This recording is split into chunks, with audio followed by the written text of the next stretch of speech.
Summarize your opening statement this morning. You said in volume 1 on the issue of conspiracy, the special counsel determined that the investigation did not establish that members of the Trump campaign conspired or coordinated with the Russian government in its election interference activities. And then in volume 2, for reasons that you explained, the special counsel did not make a determination on whether there was an obstruction of justice crime committed by the president. Is that fair?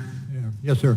All right, now in explaining that special counsel did not make what you called a traditional prosecution or declination decision, the report on the bottom of page 2 of volume 2 reads as follows.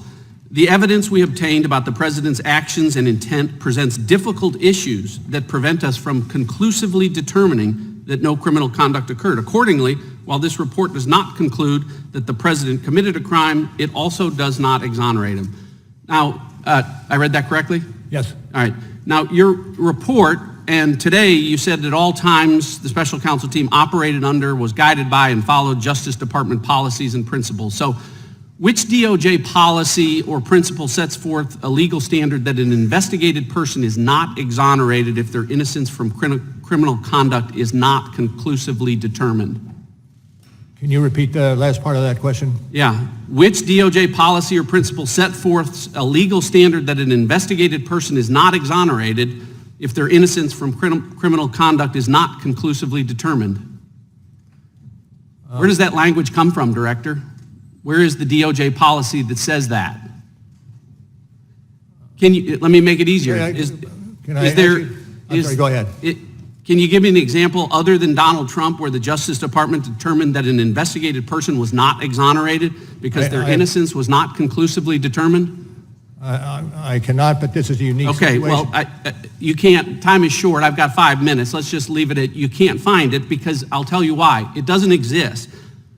The special counsel's job, nowhere does it say that you were to conclusively determine Donald Trump's innocence or that the special counsel report should determine whether or not to exonerate him. It's not in any of the documents. It's not in your appointment order. It's not in the special counsel regulations. It's not in the OLC opinions. It's not in the Justice Manual, and it's not in the principles of federal prosecution. Nowhere do those words appear together because respectfully, Director, it was not the special counsel's job to conclusively determine Donald Trump's innocence or to exonerate him because the bedrock principle of our justice system is a presumption of innocence.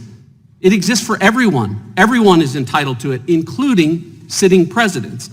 And because there is a presumption of innocence, prosecutors never, ever need to conclusively determine it. Now, Director, the special counsel applied this inverted burden of proof that I can't find and you said doesn't exist anywhere in the department policies, and you used it to write a report. And the very first line of your report,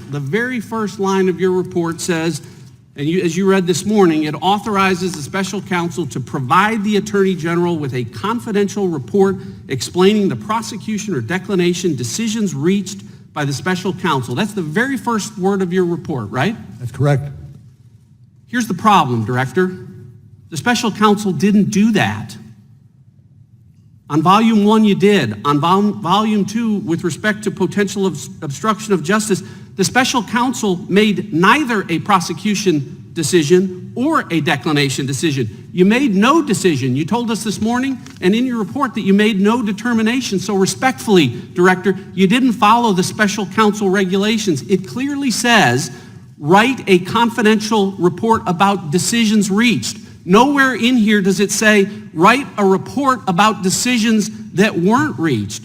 You wrote 180 pages about decisions that weren't reached, about potential crimes that weren't charged or decided.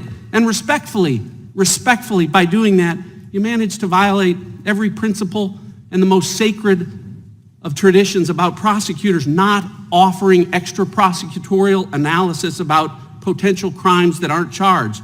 So Americans need to know this as they listen to the Democrats and socialists on the other side of the aisle, as they do dramatic readings from this report, that volume 2 of this report was not authorized under the law to be written. It was written to a legal standard that does not exist at the Justice Department. And it was written in violation of every DOJ principle about extra prosecutorial commentary. I agree with the chairman this morning when he said Donald Trump is not above the law. He's not. but he damn sure shouldn't be below the law, which is where volume 2 of this report puts him.